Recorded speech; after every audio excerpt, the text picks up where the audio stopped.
Morning students.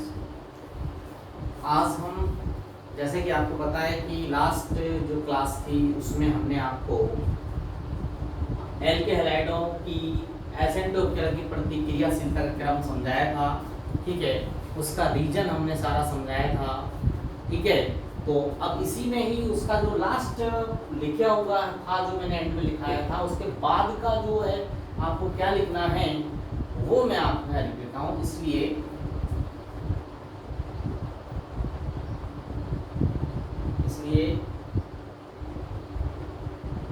Alkyl हैलाइडों की क्रियाशीलता का क्रम, एल्किल हैलाइडों की क्रियाशीलता का क्रम निम्न होता है, निम्न होता है। ठीक है, ये लिखना है। ठीक है, निम्न होता है। क्या होता है मैंने पीछे भी लिखवाया था। क्या होता है 1 डिग्री, या फिर मैं ऐसे लिख दूं आपको CH3X। ठीक है, फिर क्या आ जाएगा 1 डिग्री, फिर क्या आ जाएगा 2 डिग्री, फिर क्या आ जाएगा 3 डिग्री, है ना। ऐसे ये क्रम आपको पीछे भी लिखवाया था, वही एक बार हम रिपीट कर देते हैं। ये होता है घटती हुई क्रियाशीलता। पर्टिकुलर एग्जांपल ले लें इसमें, जैसे CH3X, CH3, CH2X,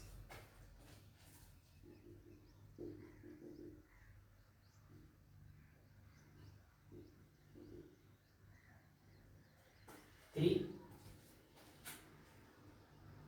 ठीक है, इस तरीके से ले लें और इसके बाद ये ले लें, जैसे ये ले लें।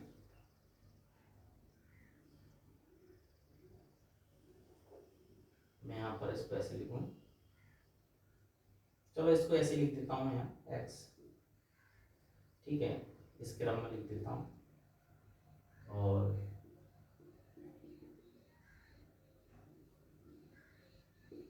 X ऐसे लिख दिया, तो ये क्रम हो जाएगा, ये वाला क्रम हो जाएगा। ठीक है, ऐसे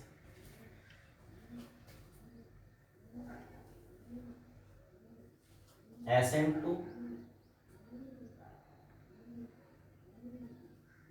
अभिक्रिया के प्रति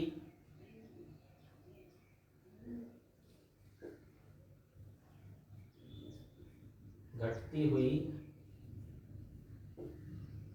क्रियाशीलता।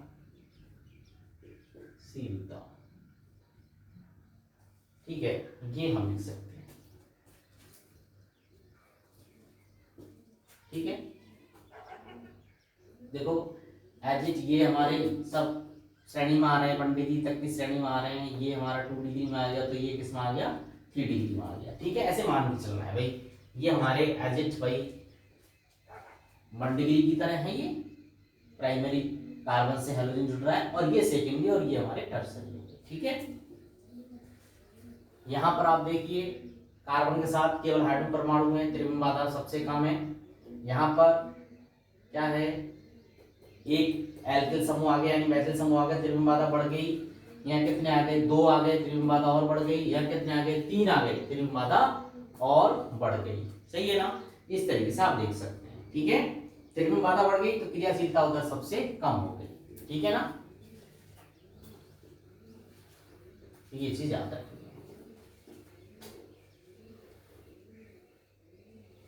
अब हम जैसे ये वाला उदाहरण ले लें,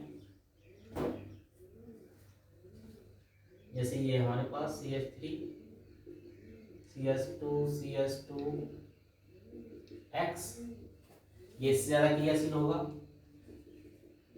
CH3 यहाँ पर मैं X लगा दूं, CH2, CH3, ये समावयव है। देखो ये तीनों समावयव मैं लिख रहा हूँ आपके सामने, और इनमें फिर क्रियाशीलता का क्रम आप देखिए।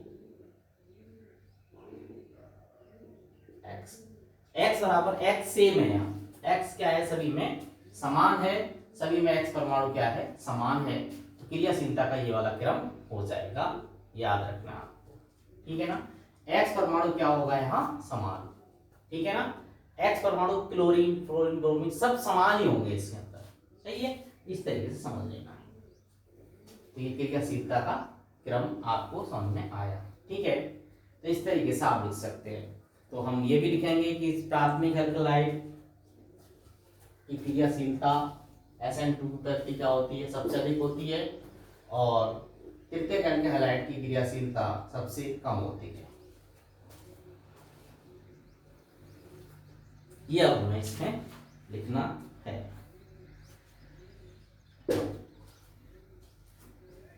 अब हम नेक्स्ट जो क्रियाशीलता क्रम पढ़ने जा रहे हैं वो आपको पता ही है कि अगर हमारा एल्किल समूह क्या है, समान है, ठीक है, क्या है, एल्किल समूह समान,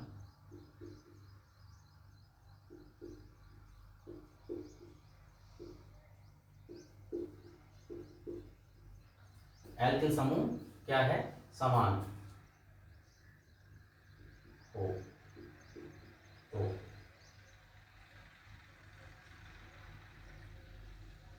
मैं शॉर्ट में समझा दूं, ठीक है। तो क्रियाशीलता क्रम, क्रियाशीलता का क्रम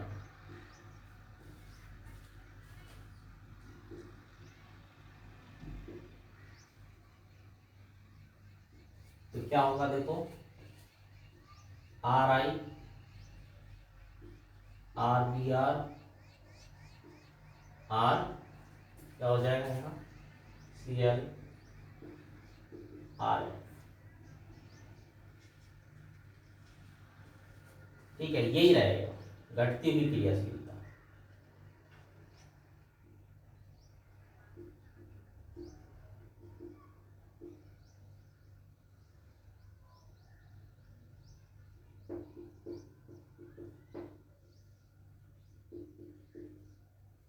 ये प्रति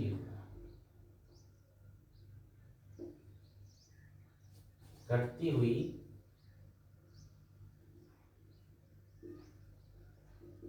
क्रियाशीलता, ठीक है। कारण क्या है,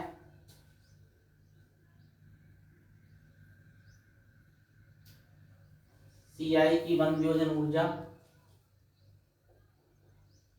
या मैं इसको लिखूं CF CCl CBr CI,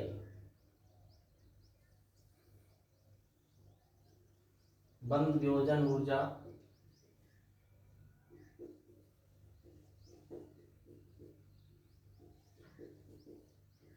बंध वियोजन ऊर्जा में क्या आ रही है, कमी, ठीक है।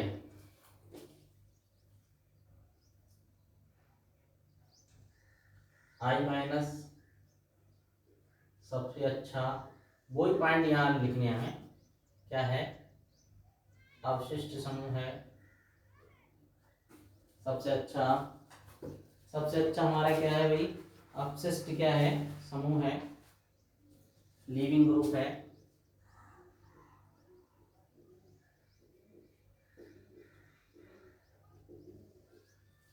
सबसे अच्छा लीविंग ग्रुप है,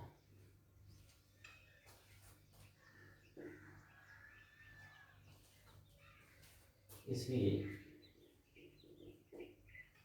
RI की क्रियाशीलता,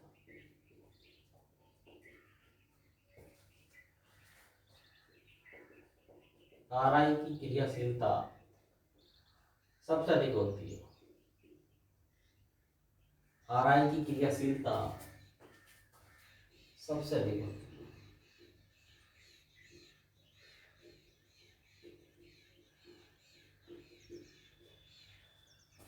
क्यों होती, क्योंकि इसमें जो CI है वहां बंध वियोजन ऊर्जा क्या है, कम है, CI बंध आसानी से टूट जाएगा, तो यहाँ भी तो हैलाइड आयन बाहर निकलता है। तो जैसे कि जिस प्रकार से क्रियाशीलता SN1 में हम अपशिष्ट समूह के आधार पर निर्धारित करते हैं, ठीक है, वही हम यहाँ पर निर्धारित करते हैं।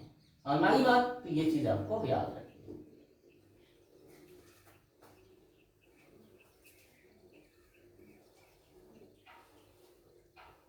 जैसे अभी हमने वही लिखा CH3 आई, इसकी क्रियाशीलता ज्यादा होगी, CH3 Br, CH3 क्या है यहाँ Cl और फिर CH3F। तो क्रियाशीलता ये ज्यादा होगी किसकी, SN1 और SN2 दोनों के लिए सेम ही मान लो आप, ठीक है। आई बात समझ में। ये अगर मैं SN2 का क्रम पूछूं तो भी यही होगा और SN1 का क्रम पूछता तो भी यही होता, सही है ना, इस तरीके से। तो ये आपकी क्या हो जाएगी, घटती हुई क्रियाशीलता हो जाएगी, है ना, क्रियाशीलता में कमी, क्रियाशीलता में क्या लिखनी है हमें, कमी। किसके लिए, SN1 व SN2 दोनों के लिए, SN2 के लिए SN2 के लिए लिख दिए हैं। तो इस तरीके से ये हमारी SN1 और SN2 अब क्रियाएं कंप्लीट हो जाती हैं। अब मैं दोनों में डिफरेंस बताता हूं क्या है, वो हमें नोटिस करने हैं, ठीक है। तो हमें लिखना है SN1 व SN2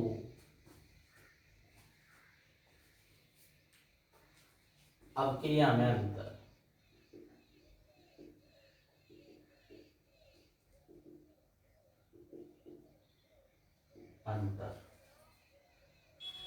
SN1 व SN2 अब क्रिया में अंतर क्या है, डिफरेंस क्या है, वो हमें समझने हैं। SN1 व SN2 अब क्रिया में हमें डिफरेंस समझने हैं, अंतर क्या है, ठीक है, वो अब हम पॉइंट पढ़ने जा रहे हैं, ठीक है। तो एक तरफ मैं SN1 को मेंशन करूं, SN1 अब क्रिया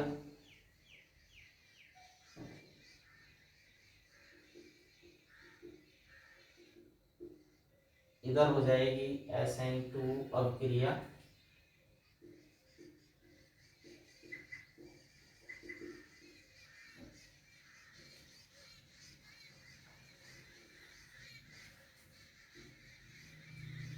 इन दोनों क्रियाओं में हम डिफरेंस करते हैं, ठीक है।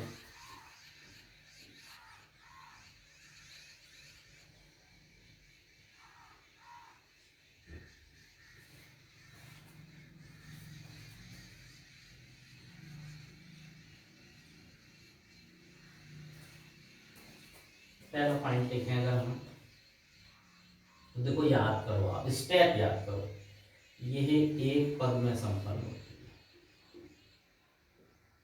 ये एक पद में होती है, तो ये दो पदों में इधर SN1 लिख रहे हैं, ये दो पदों में होती है,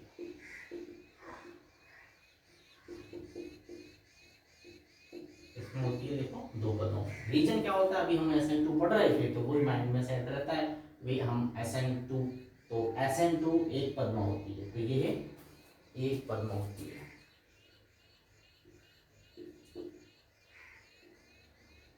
ये एक पद में होती है, ये एक पद में, ठीक है। पहला बिंदु हमारा क्लियर हो जाता है, फर्स्ट हमने पढ़ लिया। फिर हम यहां लिख देता हूं नेक्स्ट दो, इसमें देखो याद करो, प्रथम पद में क्या बनना था, मध्यवर्ती कारक है, इसमें मध्यवर्ती कार्बनाइन, मध्यवर्ती कार्बनाइन बनता है, इसमें मध्यवर्ती कार्बनाइन बनता है, इसमें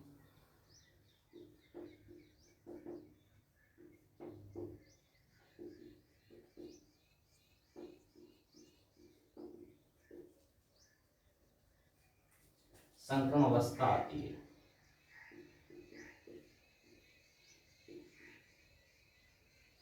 क्या आती है इसमें संक्रमण अवस्था आती है। नेक्स्ट देखो, ये दो महत्वपूर्ण बिंदु हमने लिख लिए। ये दो पदों में होती है, ये एक पद में होती है, इसमें मध्यवर्ती काल बनाया लगता है, इसमें संक्रमण अवस्था आती है। अब तीसरा प्रमुख बिंदु ये है रेसिमीकरण द्वारा संपन्न होती है। रेसिमीकरण द्वारा संपन्न होती है। ये रेसिमीकरण द्वारा संपन्न होती है। यह प्रतीपन द्वारा संपन्न होती है।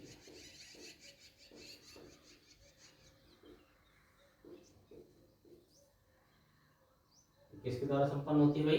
प्रतीपन द्वारा संपन्न होती है। ये प्रतीपन द्वारा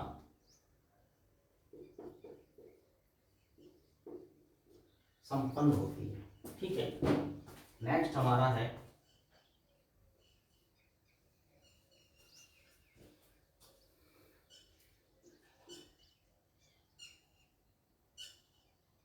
इसमें अवक्रिया का वेग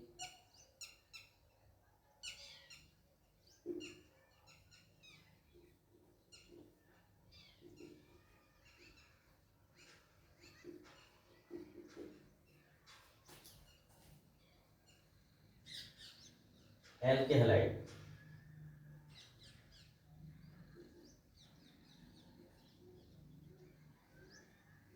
केवल सब लगा दूं मैं, केवल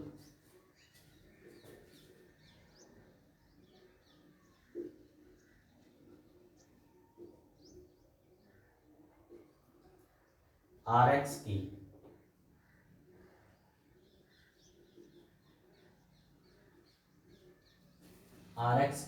सांद्रता पर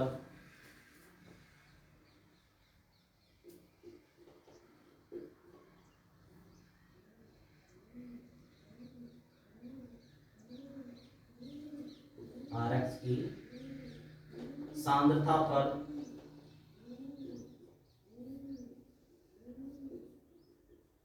निर्भर करता है।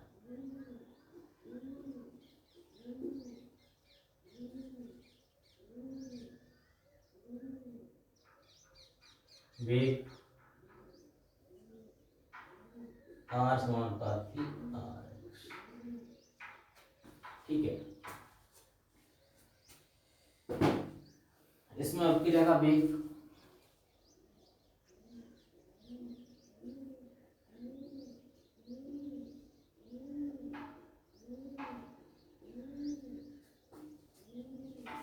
RX तथा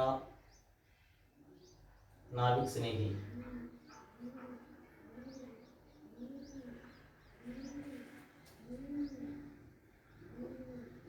दोनों की सांद्रताओं पर निर्भर करता है।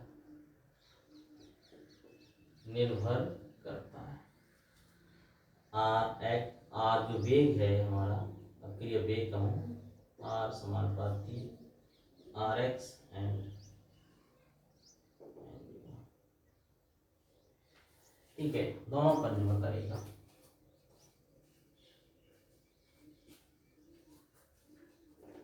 ठीक है, नेक्स्ट लिख सकता हूं मैं अवक्रिया की कोटि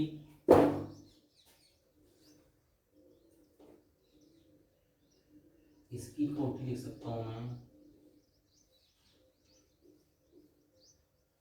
इसकी कोटि एक होती है,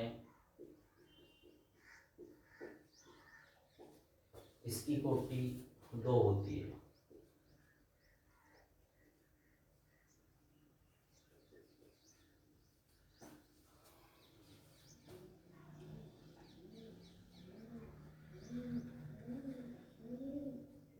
इसकी कोटि एक होती है तो इसकी कोटि कितनी हो जाएगी? 2 होती है। यानी इस अपक्रिया की कोटि कितनी होती है? 1। तो इसमें अपक्रिया की कोटि कितनी होती है? 2 होती है। ठीक है ना? इसकी कोटि कितनी? इस अपक्रिया की कोटि हम कहें, अपक्रिया की कोटि कहूं मैं, अपक्रिया की कोटि कितनी होती है? ऑर्डर ऑफ रिएक्शन, ऐसे में शॉर्ट में यहाँ लिख दूं मैं, ऐसे लिख लो चाहे, अपक्रिया की कोटि,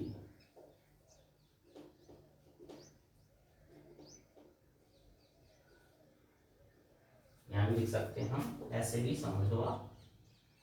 यहाँ अपक्रिया की कोटि,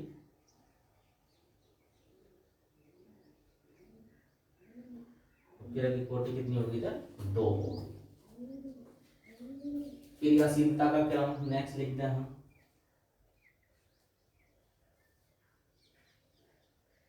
Rx की क्रियाशीलता का क्रम, Rx की क्रियाशीलता का क्रम,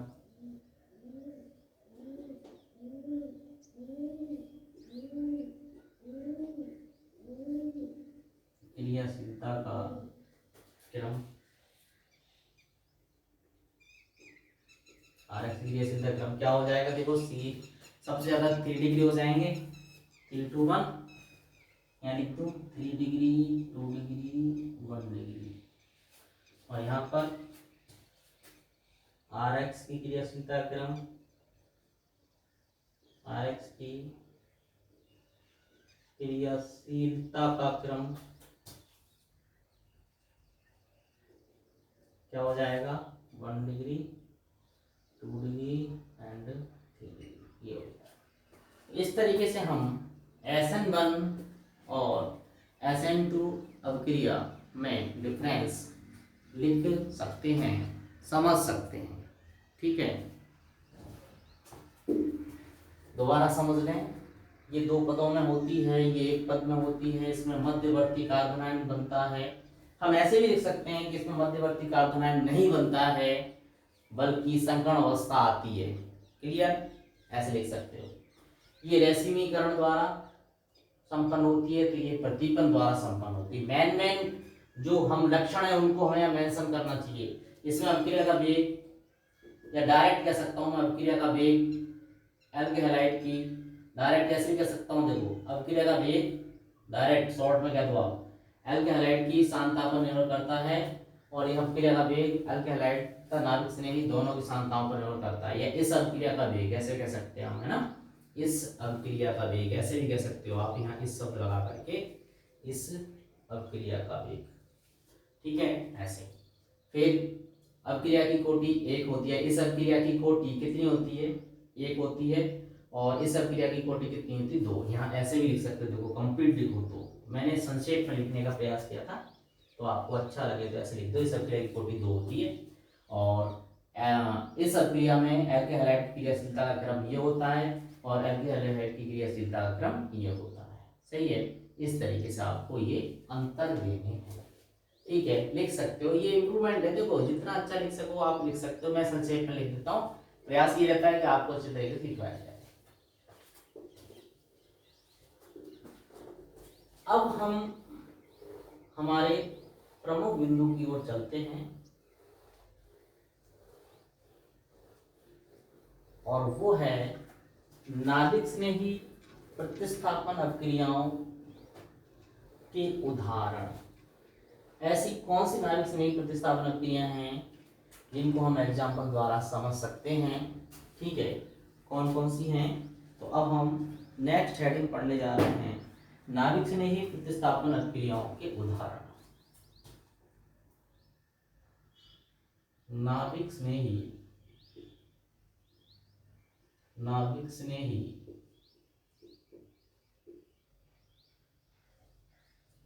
प्रतिस्थापन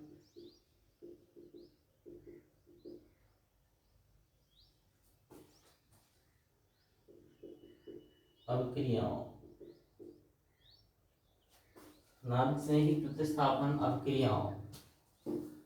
अभिक्रियाओं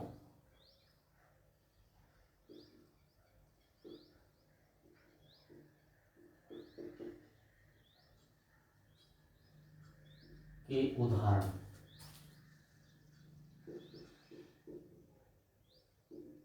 नाभिक से ही प्रतिस्थापन अभिक्रियाओं के उदाहरण एग्जाम्पल। ठीक है, नंबर 1,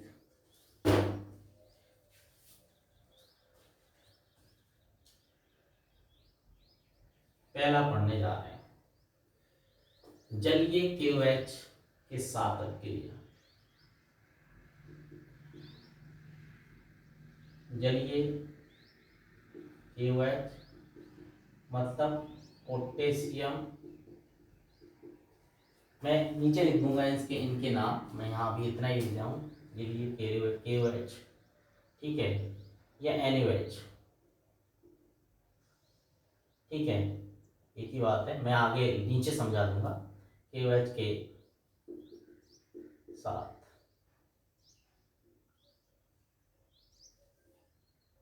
इसी में मैं ऐसे लिख सकता हूं कि इस प्रक्रिया में किसकी फॉर्मेशन होने वाली है, एल्कोहल का निर्माण।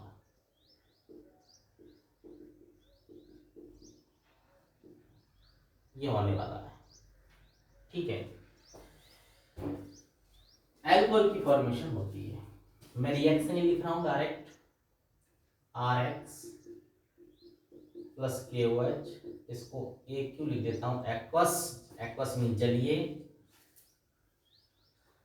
देखो क्या निकलने वाला है यहाँ से, KX निकलेगा, समझ लो रिएक्शन की, समझने की दृष्टि इस रिएक्शन को ऐसे समझ सकते हो आप, ठीक है। मैं थोड़ा खुला खुला लिखूं ताकि आप अच्छे से समझ पाओ, RX प्लस KOH, ठीक है। यहाँ से इसको निकालने का प्रयास करना, इसको KX को, ठीक है।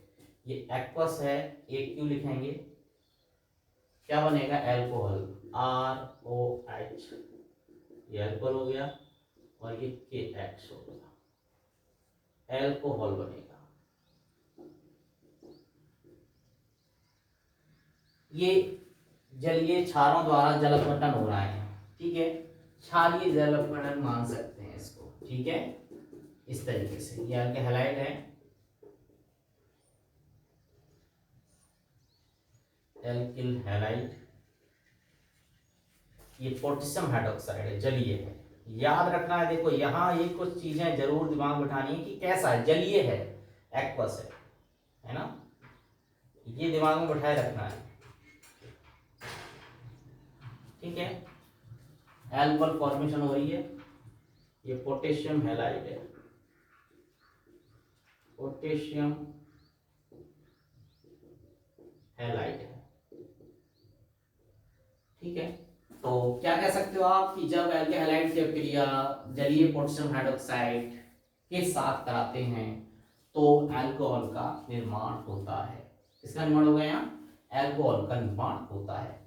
और नाभिक से ही क्या है यहाँ OH माइनस, ठीक है, हाइड्रोक्सिल आयन है, हाइड्रोक्साइड आयन है, इनके द्वारा इस हैलाइड आयन का क्या हो रहा है, प्रतिस्थापन हो जाता है, ठीक है। तो ये रिएक्शन हमें ऐसे याद रखनी है, ठीक है। ये रिएक्शन होगी कंप्लीट। अब हम इसका एग्जांपल ले लेते हैं। R की जगह C2H5 मानिए, हेलोजन की जगह Br मानिए, तो C2H5Br प्लस KOH। ये NaOH के साथ भी रिएक्शन हो सकती है, ये एक्वस है, जलीय है, क्या बनेगा, C2H5OH एंड KBr। ये अगर है एथिल ब्रोमाइड,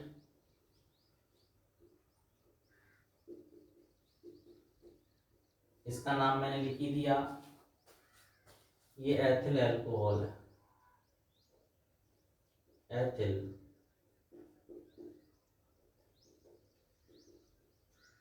ये पोटेशियम ब्रोमाइड है, लिख सकते हो आप उनके नेम।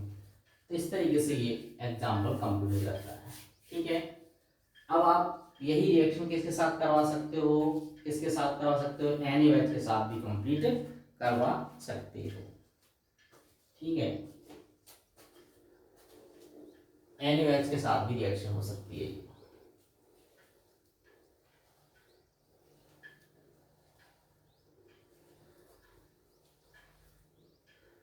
इसके बाद इसी में ही है नम सिल्वर हाइड्रोक्साइड के साथ। एल्कोहल के निर्माण वाले टॉपिक में ही हम पढ़ रहे हैं नम सिल्वर हाइड्रोक्साइड के साथ।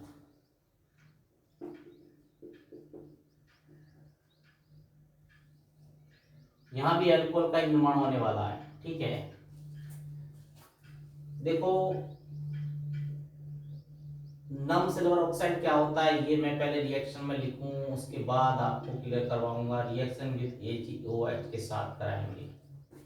AgOH से रिएक्शन करवानी है आपको, और वही AgX यहां से बाहर निकालना है। R के साथ OH एंड AgX, वही अल्कोहल फॉर्मेशन हो जाएगी। नम सिल्वर हाइड्रोक्साइड है ये, सॉरी नम सिल्वर ऑक्साइड की बात कर रहा हूं मैं। नम सिल्वर ऑक्साइड से क्रिया हो रही है, ठीक है। नम सिल्वर ऑक्साइड के साथ क्रिया हो रही है ये, ठीक है। ये तो मैं इसको नम सिल्वर ऑक्साइड भी यहाँ लिख सकता हूँ, ठीक है। कैसा है नम सिल्वर ऑक्साइड, ये एल्कोहलाइड है और ये अल्कोहल है, ठीक है ना। नम सिल्वर ऑक्साइड, ठीक है। ये क्या होता है नम सिल्वर ऑक्साइड, देखो क्या होता है Ag2O रिएक्शन विद H2O हो जाती है, नमी आ गई, बन क्या जाता है इससे फिर AgOH, 2AgOH बन जाता है। ये AgOH ही हमारी गल के हैलाइड से क्या करता है, क्रिया करता है। समझ में आ गई बात, ये चीज याद रखनी है, ठीक है। ये नम सिल्वर ऑक्साइड में जल और Ag2O दोनों होने के कारण AgOH बन जाता है, फिर ये हमारे हल्के हैलाइड से क्रिया करता है। ये चीज याद रखनी है, ठीक है ना, इस तरीके से। अब क्या होता है, अब एग्जांपल ले लेंगे हम। ये हैलाइड था हमारा, तो अब एग्जांपल वही C2H5Br मान के रिएक्शन विद AgOH के साथ, ठीक है। ये चीज याद रखनी कि ऐसे हो गया ये C2H5OH प्लस AgBr, सही है। इस तरीके से हम ये रिएक्शन कंप्लीट कर सकते हैं। नेम वगैरह आप इसके लिख लेंगे, ठीक है। तो ये हमने अल्कोहल के निर्माण में प्रतिस्थापन क्रिया कंप्लीट की।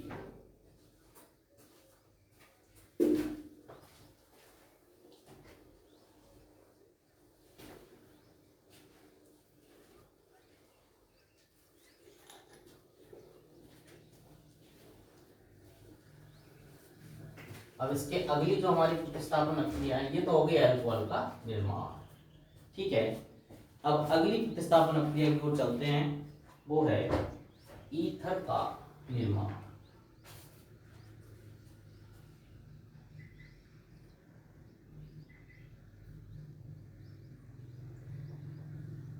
ईथर के निर्माण में मैं आपको रिएक्शन करवाऊं, किसके साथ करवाने जा रहा हूं, सोडियम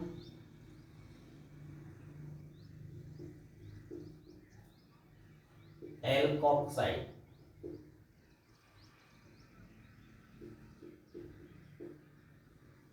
सोडियम एल्कोक्साइड RON के साथ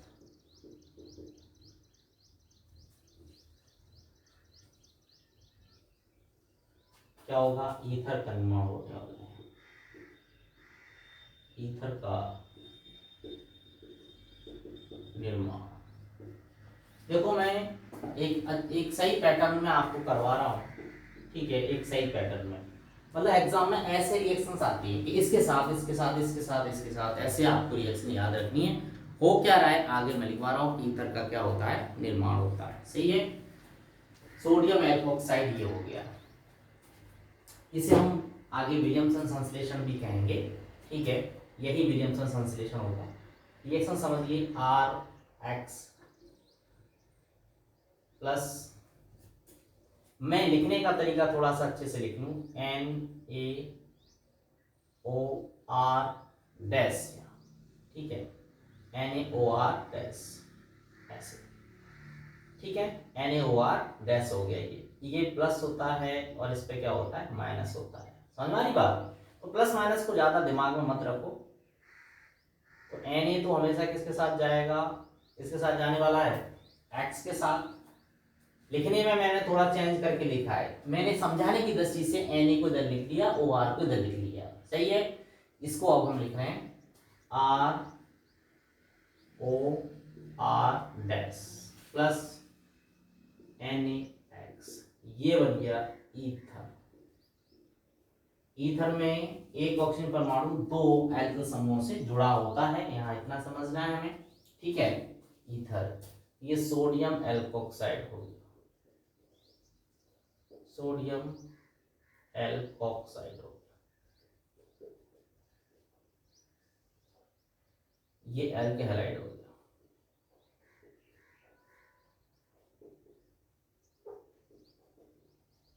और ये मैंने 1 डिग्री की श्रेणी में रखा है, ठीक है, इसको 1 डिग्री ही लेना चाहिए, 1 डिग्री हो, है ना, ये 1 डिग्री एल्केहाइड होना चाहिए, ये याद रखना है एज इट। इसको हम 1 डिग्री यूज करेंगे, आगे चल के भी ये चीज हमें क्लियर होनी चाहिए, ठीक है। अब मैं जैसे इसका लिख दूं CH3 लिख लूं मैं यहाँ, है ना, या इसको मैं C2H5Br लिख लूं, चलो C2H5Br प्लस NaOCH3 लिख दूं, ठीक है, NaOCH3। तो यहाँ से NaBr निकल जाएगा, क्या निकल जाएगा, देखो NaBr निकल जाएगा। नाम क्या है इसका, एथिल ब्रोमाइड।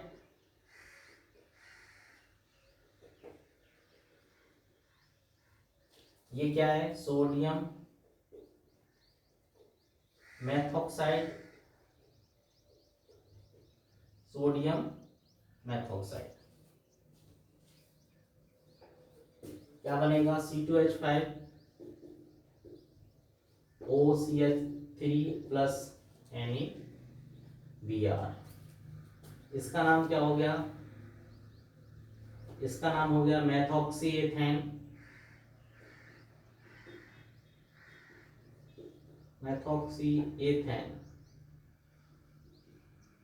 मेथॉक्सी एथेन हो गया। या कॉमन नेम में क्या लिख सकते हैं इसको, ethyl methyl ether, ethyl methyl ether,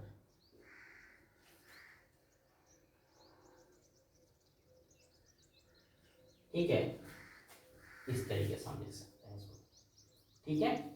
तो ये ईथर है हमारा जो बन गया है, ये सोडियम ब्रोमाइड है,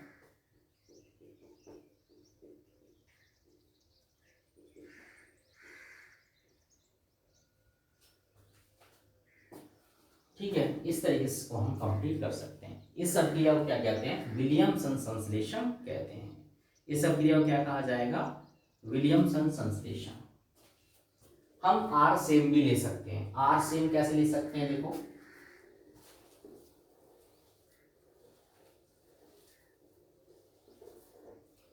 आर सेम भी ले सकते हैं।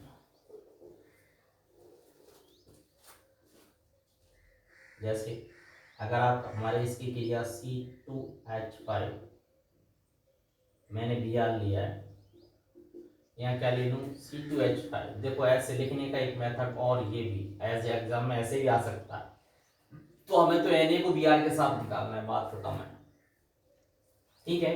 Na को Br के साथ निकालना है और ईथर बनाना है, सीधी सी बात याद रखना, C2H5O C2H5, यानी जो एल्किल समूह हैं, जो हमारे एल्किल समूह हैं, या हमारा इसका एल्किल समूह है, वो इस Na के स्थान पर ले आओ, सीधी सी बात याद रखो। देखो इसका एल्किल समूह है, किसके स्थान पर ले आओ, Na के स्थान पर ले आओ, और Br और Na को मिला के निकाल दो। बस ऐसे एक दिमाग में ट्रिक याद रखनी है कि कैसे ईथर फॉर्मेशन करवाना है। तो इसमें जो C2H5O है या RO होता है, तो इसके साथ Na हटा करके यहाँ ये एल्किल समूह जो एल्केहाइड का है वो ले आते हैं, और बाकी NaBr निकाल देते हैं, बस ऐसे याद रखो आप तो NaBr। तो ये सोडियम एथॉक्साइड था, क्या नाम था इसका, सोडियम एथॉक्साइड, ठीक है। इसका नाम क्या था, एथिल ब्रोमाइड, एथिल ब्रोमाइड नाम था इसका, ठीक है। तो ऐसे भी लिख दिया मैंने अपनी बार इसको कि जिसका नाम क्या हो गया, एथॉक्सी एथेन, एथॉक्सी एथेन। और वैसे नाम क्या है इसका, डाई एथिल ईथर, ये साधारण नाम है, वो आप जानते हो, ठीक है। इस अभिक्रिया को क्या कहते हैं, इस अभिक्रिया को विलियमसन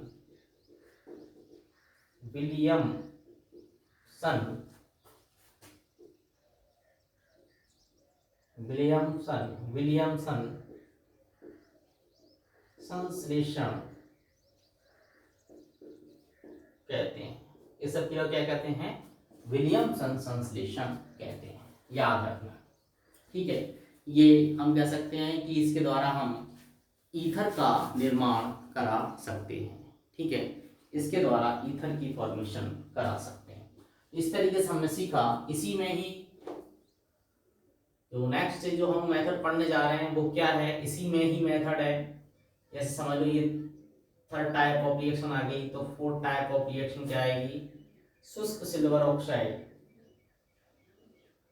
शुष्क सिल्वर ऑक्साइड के साथ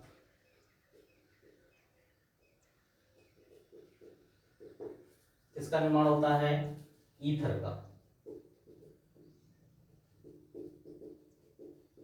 ईथर का निर्माण होगा यहाँ पे। रिएक्शन कैसे देनी है, RX के दो मॉलिक्यूल हैं Ag2O, इस तरीके से ये Ag2O निकल जाएगा, यानी Ag दोनों Ag के परमाणु किसके साथ, इन हैलोजन परमाणु के साथ निकल जाएंगे, और ये दोनों R किससे जुड़ जाएंगे, O से जुड़ जाएंगे, दोनों R ऐसे, और 2AgX बन जाएगा, ठीक है। यहाँ पर ये ईथर बन जाएगा, ईथर, ठीक है, ऐसे। तो यहाँ हमारा सममित ईथर बनने के चांसेस रहेंगे। कैसा है, सममित ईथर, ये शुष्क सिल्वर ऑक्साइड था,